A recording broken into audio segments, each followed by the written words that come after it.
কেন ওটার এক্সিস্টেন্স আমার থেকে লুকিয়ে রেখেছিলে তুমি? পাহাড়ে কাকে দেখেছিলে? কাকে দেখে ভয় পেয়েছিলে? কে তোমার প্রেমিক? তার জন্য কি এই ফোনটা কিনেছিলে তুমি? ঠিক আসছে তার দিব্যি খেয়ে বলছে আমার কাছে কোনো ফোন ছিল না, আমার কাছে দ্বিতীয় কোনো ফোন নেই, আমার কোনো প্রেমিক নেই, পাহাড়ে আমার কোনো প্রেমিক ছিল না। সত্যি বলছি, বিশ্বাস করো। বিশ্বাস? পার্সেল এসছে জেঠিমুনি, পার্সেল এসছে। সত্যি সত্যি কোনো পার্সেল আসার কথা ছিল?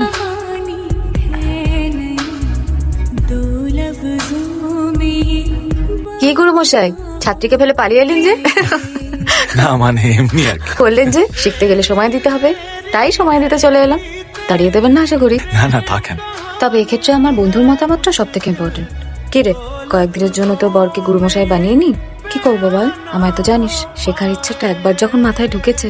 দাঁড়ান, বাড়ির বাকিদের ডাকি। চলে এলাম। বনলতা, কি করবো বল?